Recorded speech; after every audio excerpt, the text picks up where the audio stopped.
ચાલો વિદ્યાર્થી મિત્રો નમસ્કાર। તો લાસ્ટ લેક્ચરની અંદર આપણે સમજ્યા તો લાસ્ટ લેક્ચરની અંદર વિદ્યાર્થી મિત્રો આપણે વાત કરતા હતા તો એન્થાલ્પીમાં થતો ફેરફાર। તો એની અંદર વિદ્યાર્થી મિત્રો મેં તમને ખાસ કીધું હતું કે આપણે એન્થાલ્પીમાં થતો ફેરફાર સૂત્ર આવડવું જોઈએ delta H equal to delta U plus P delta V. Okay, અને આ સૂત્રની અંદર તમને સમજાવ્યું કે જો પ્રણાલી છે એ વાયુમય હોય તો એનું સૂત્ર શું લખાય તો ડેલ્ટા એચ ઇક્વલ ટુ શું હતું delta U plus delta NG RT શું લખાશે ડેલ્ટા એનજી આરટી। ઓકે, તો આ બે સૂત્ર એન્થાલ્પીમાં થતા ફેરફારના લાસ્ટ લેક્ચરની અંદર છે એ આ જોયા। હવે ત્યાર પછી આપણે એના ઉપરથી જે દાખલો હતો એની વાત કરી દઈએ। પાણી છે એની બાષ્પ સંપૂર્ણ વાયુ છે। જો વાત કરીને આપણે પાણી છે તો એ પાણીની બાષ્પ સંપૂર્ણ, તો પાણીની બાષ્પ છે એ સંપૂર્ણ શું છે તો સંપૂર્ણ છે એ વાયુ છે। તો પાણીની બાષ્પ છે એ સંપૂર્ણ વાયુ છે અને 1 મોલ પાણીનો 1 બાર શું કીધું 1 મોલ પાણીનો 1 બાર દબાણે અને 100 અંશ સેલ્સિયસ તાપમાને તેની મોલર એન્થાલ્પીનો ફેરફાર એટલે ડેલ્ટા એચ તો નો ફેરફાર 41 કિલો જૂલ છે। તો આંતરિક ઉર્જામાં થતો ફેરફાર ગણો। જ્યારે કે 1 મોલ પાણીને 1 બાર દબાણે અને 100 અંશ સેલ્સિયસ તાપમાને બાષ્પમાં ફેરવવામાં આવે ત્યારે અને 1 મોલ પાણીને છે એ બરફમાં પરિવર્તિત કરવામાં આવે ત્યારે તમારે એની અંદર શોધવાનું છે। ઓકે,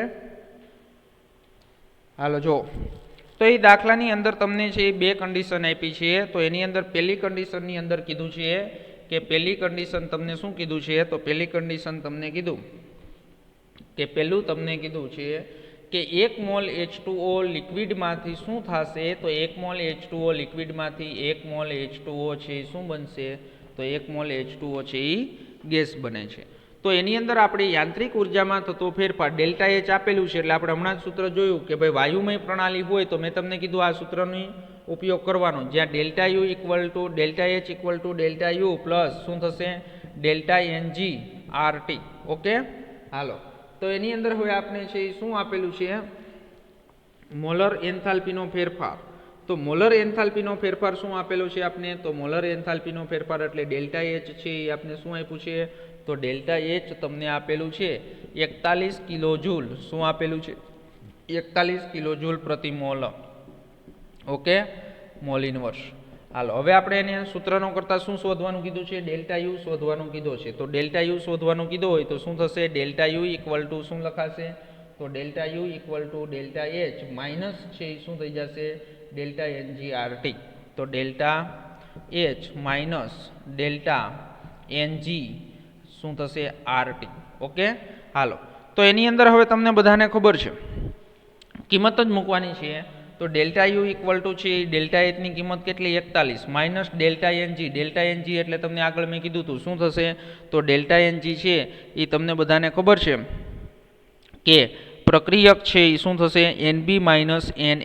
એનબી એટલે શું છે નિપજના મોલ, તો નિપજના મોલ અહીંયા કેટલા છે 1, તો નિપજના મોલ છે એ 1 છે। જ્યારે તમને એક વસ્તુ ખાસ યાદ રાખજો જો ડેલ્ટા એનજી હજી હું તમને સમજાવી દઉં આના ઉપરથી નીટની અંદર એક એમસીક્યુ છે એ દર વર્ષે હોય જ છે। ડેલ્ટા એનજી એટલે શું લખવાનું વાયુમય નિપજના કુલ મોલ માઇનસ શું લખાશે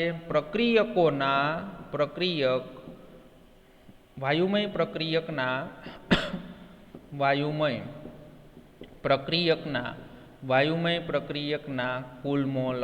ઓકે, તો આ બધાય મોટા ભાગે વિદ્યાર્થી મિત્રો આમાં ભૂલ કરે છે। ખાસ જોજો અહીંયા બધા ડેલ્ટા એનજી ઇક્વલ ટુ 0 કરી નાખે છે આ દાખલા માટે, નહીં અહીંયા 0 નહીં થાય।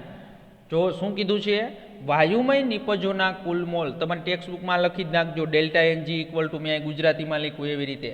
તો એની અંદર ડેલ્ટા એનજી ઇક્વલ ટુ છે 0 નહીં થાય, ડેલ્ટા એનજી ઇક્વલ ટુ 1 થશે। તો 1 શા માટે થશે તો જો સમજાવું કે ડેલ્ટા એનજી ઇક્વલ ટુ શું કીધું છે વાયુમય નિપજોના કુલ મોલ, તો પ્રક્રિયા અહીંયા લખી તો વાયુમય નિપજોના કુલ મોલ કેટલા છે 1 માઇનસ 0।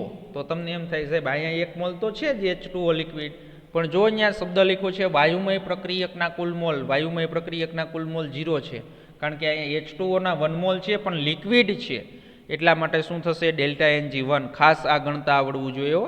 ડેલ્ટા એનજી આના ઉપરથી ઘણા બધા એમસીક્યુ છે નીટની અંદર પૂછાય છે.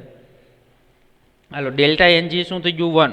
ત્યાર પછી છે આર, તો આરની વેલ્યુ શું મૂકવાની છે તમારે 8.314 joule mall inverse kelvin inverse, joule mall inverse અને કેલ્વિન ઇનવર્સ ગુણ્યા શું થશે તાપમાન, તો તાપમાન છે એ આપણે 100 સેલ્સિયસ તાપમાન આપ્યું છે એટલે એને કેલ્વિનમાં ફેરવવું જોશે એટલે કેટલું થશે 373 કેલ્વિન. ઓકે હાલો તો 373 કેલ્વિન. તો ગણતરી કરશો તો તમને શું મળી જશે ડેલ્ટા યુ, તો કેલ્ક્યુલેટર લઈ અને ગણતરી કરી નાખવાની. તો એની અંદર છે એ શું મળશે આપને 37.904 શું મળ્યું આપને kilo joule mall inverse, kilo joule mall inverse. Okay તો વિદ્યાર્થી મિત્રો આ શું મળ્યું આપને એન્થાલ્પીમાં થતો ફેરફાર, પહેલી કન્ડિશન. બીજી કન્ડિશનની અંદર શું કીધું છે આપને તો એ પણ જોઈ લઈએ. તો એ તો તમને તરત જ આવડે અને આ પણ એમસીક્યુની અંદર વારંવાર પૂછાય છે કે લિક્વિડમાંથી બરફની અંદર તમે ફેરવો છો એટલે એ શું થશે H2O લિક્વિડ છે એમાંથી શું થશે H2O છે એ બરફ એટલે સોલિડ. ઓકે એમાં તમારે શું કરવાનું છે તો ડેલ્ટા યુ એટલે શું શોધવાનું છે, ડેલ્ટા એચ એટલે શું શોધવાનું છે તો ડેલ્ટા યુ એટલે તમારે એની અંદર છે યાંત્રિક ઉર્જામાં થતો છે આ યાંત્રિક ઉર્જામાં થતો ફેરફાર શોધવાનો છે.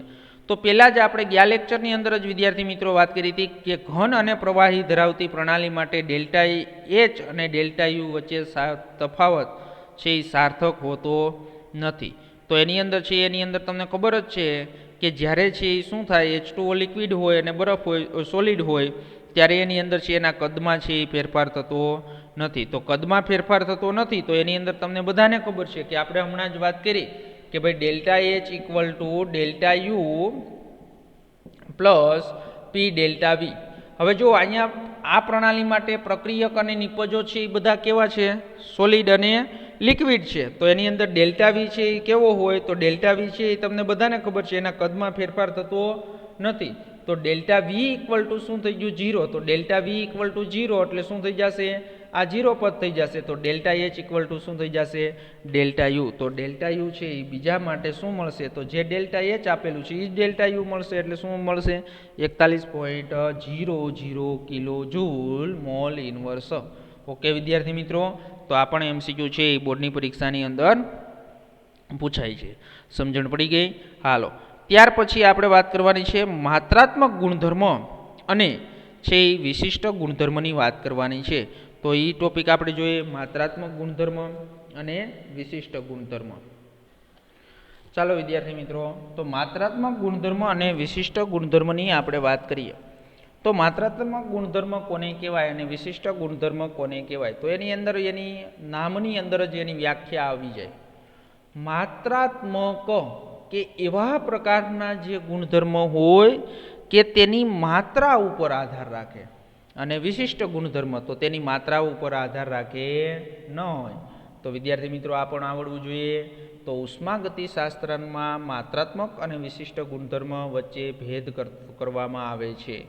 માત્રાત્મક ગુણધર્મ એ એવો ગુણધર્મ છે જેનું મૂલ્ય છે પ્રણાલીમાં રહેલા દ્રવ્યના જથ્થા અથવા કદ અથવા પરિમાપન પણ આધાર છે. તો બધાને ખબર છે કે ભાઈ કદ હું તમને એમ કહું શું કહું કદ.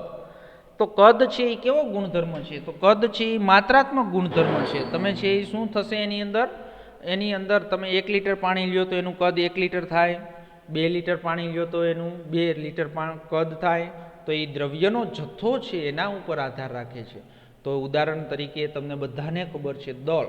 તો દળ છે એ કેવો ગુણધર્મ છે માત્રાત્મક. કદ છે એ માત્રાત્મક ગુણધર્મ છે. યાંત્રિક ઉર્જા માત્રાત્મક ગુણધર્મ છે. એન્થાલ્પી માત્રાત્મક ગુણધર્મ છે. ઉષ્માધારિતા વગેરે આ બધા જે ઉદાહરણ આપ્યા છે એ કેવા ગુણધર્મ છે માત્રાત્મક ગુણધર્મ છે. પરંતુ હું તમને એમ કહું કે ઘનતા, શું કહું ઘનતા, તો ઘનતા છે એ માત્રાત્મક ગુણધર્મ નથી, તે વિશિષ્ટ ગુણધર્મ છે. શા માટે વિશિષ્ટ ગુણધર્મ છે?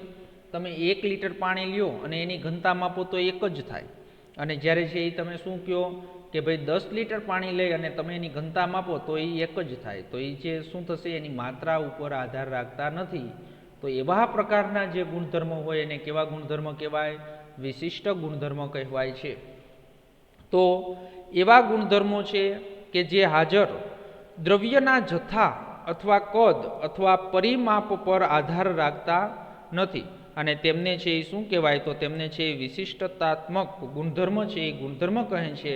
અને ઉદાહરણ તરીકે આપણે બધાને ખબર છે કે તાપમાન છે એ વિશિષ્ટ ગુણધર્મ છે, ઘનતા છે એ પણ વિશિષ્ટ ગુણધર્મ, અને દબાણ છે એ પણ વિશિષ્ટ ગુણધર્મ છે. ઓકે, હાલો.